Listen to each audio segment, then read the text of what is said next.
Off week, what was accomplished, what was squandered because of low numbers, that kind of stuff. Well, yeah, definitely have low numbers, so it was a little harder to practice. Coach is the best I've ever been around in being creative on how to practice and trying to maintain physicality and improve, especially some of your younger and developmental players. Which football is a contact sport, so you got to run into each other. But also at the same time, trying to rest your vets and the guys that not only vets but the guys that are playing quite a bit. So there's a good mix, and I think our guys did a good job with it.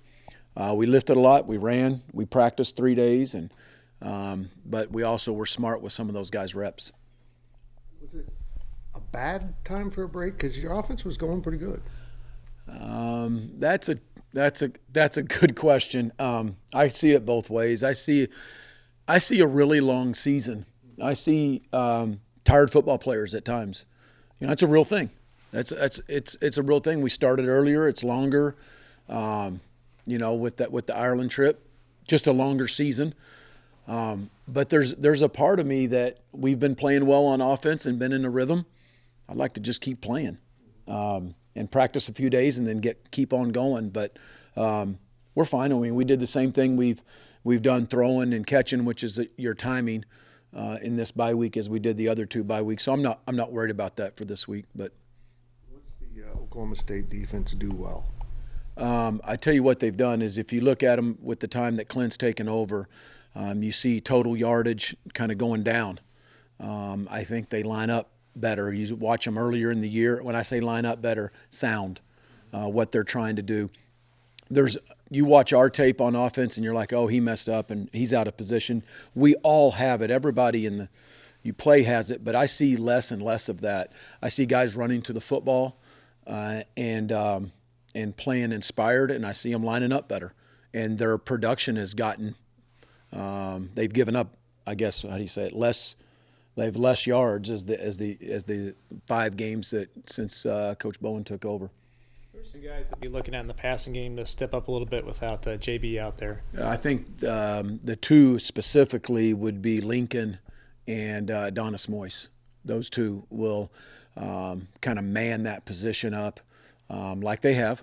And then the ones you're looking to step up are the ones that have been making plays. I look for Tibbs to step up. I need Jace to step up, and Oakley and Ancio and the tight end room, and find ways to get Lincoln and Adonis balls too. So those would be the 2 that are carrying JB's load right now. What do you like about the way that Avery's still approaching his work after 9 games into the season? I like the fact that he's still hungry. I think our best game's still out there. We always think that. Even I think what was maybe statistically the Baylor game, but even after that game that we came off that game, we're like, hey, there's still better ball out there for us. And when I say us, his mistakes, I wear them on my sleeve. Those are mine. If he made a mistake, it's my mistake. And I think, I'm not any different than most coaches. We all think that, and I think probably in any line of work that people are working for you or people are playing for you, and you want them to have. That's all I want him to do is accomplish his goals and his dreams. And if it's not his best game, if it's good enough to win, we're both happy but never satisfied. And if he doesn't play well, then it's like I didn't play well. And so I love that about him. And so that was maybe a different answer than you thought you were going to get, but like that's real talk. I love the fact that he's still searching for perfection. We'll never get it, but we're gonna go chase it, and we're gonna chase it together, and we're better together. So, One thing the running game has seemed to lack, at least outside of some Avery runs, is explosive longer runs. How do you get more of those going? Yeah, break tackles, back shoulder cut guys, do a better job of receivers digging out safeties, trying to scheme up plays where there's not a safety that's as fast a fit to the box.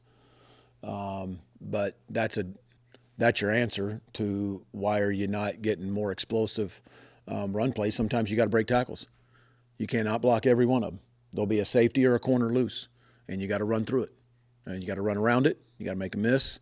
And then at times you got to dig them out, and then you RPO them, and if they fit the box, you throw the ball. And if they don't fit the box, you give the ball. And at some point, they're going to show back up.